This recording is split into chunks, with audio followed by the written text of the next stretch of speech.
अपने पति लक्ष्मण की मृत्यु की खबर सुनकर जोर जोर से क्यों हंसने लगी उर्मिला। आखिर क्या कारण था उर्मिला के हंसने के पीछे। जब श्री राम का वनवास जाना तय हुआ तब सीता माता भी श्री राम के साथ जाने के लिए तैयार होगी और लक्ष्मण भी श्री राम की सेवा करने के लिए उनके साथ जाना चाहते थे।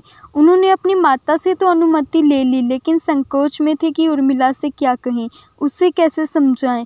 जब लक्ष्मण जी उर्मिला के पास गए तो उन्होंने देखा वह आरती का थाल लिए खड़ी थी और लक्ष्मण जी से बोली, आप चिंता मत करिए, आप श्री राम के साथ जाइए और उनकी सेवा कीजिए, क्योंकि यही आपका धर्म है और आपके धर्म में कोई बाधा न पड़े, इसलिए मैं भी आपके साथ जाने की जिद नहीं करूँगी।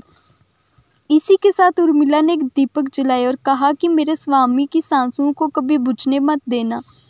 इसके बाद भगवान राम, माता सीता और लक्ष्मण 14 सालों के लिए वन के लिए चले गए। उर्मिला भी 14 वर्षों तक नींद में चली गई, क्योंकि लक्ष्मण हर समय भगवान राम और माता सीता की सेवा में लगे रहते थे। इसीलिए उन्होंने निद्रा देवी से वरदान मांगा था कि उन्हें 14 वर्षों तक नींद न आए। निद्रा देवी ये वरदान देने के लिए तैयार होगी, लेकिन उन्होंने कहा इसके बदले किसी और को 14 वर्षों तक सोना होगा।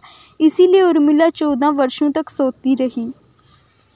जब लक्ष्मण और मेघनाथ के बीच युद्ध हुआ तब उस समय लक्ष्मण जी मूर्छित हो गए। तब हनुमान जी उनके लिए संजीवनी बूटी लेने गए थे।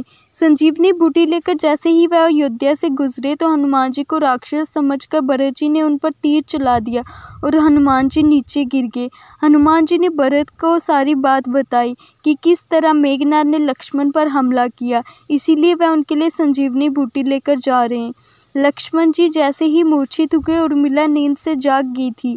माता कौशल्या को जब सब पता चला तो उन्होंने कहा, राम से कहना कि लक्ष्मण के बिना वो भी अयोध्या में पैर न रखे। वहीं माता सुमित्रा ने कहा कि राम से कहना कि अभी भी मेरा दूसरा पुत्र शत्रुघ्न मेरे पास है, अगर ज़रूरत पड़ी तो मैं उसे भी बेच दूंगी। मेरे दोनों बेटे भगवान राम की सेवा के लिए ही तो जन्मे हैं। माताओं का ऐसा प्रेम देख हनुमान जी की आंखों में जल भर आया। वहीं जब हनुमान जी ने उर्मिला को देखा तो वह चुपचाप खड़ी मुस्कुरा रही थी। हनुमान जी ने उनसे पूछा, आपको चिंता नहीं है, आपके पति के प्राण संकट में हैं। ऐसा हो ही नहीं सकता, क्योंकि मेरे दीपक संकट में नहीं है और मुझे ऐसा कोई संकेत नहीं दे रही। और रही सूर्योदय की बात, तो आप चाहें तो कुछ देर विश्राम कर ले, क्योंकि सूर्य में इतनी ताकत नहीं कि वह लक्ष्मण के उठने से पहले उदय हो जाए, उर्मिला ने कहा और वह हंसते हंसते चली गई। अगर आपको आज की कथा पसंद आई हो तो वीडियो को लाइक करें और कमेंट में जय श्री राम ज़रूर लिखें।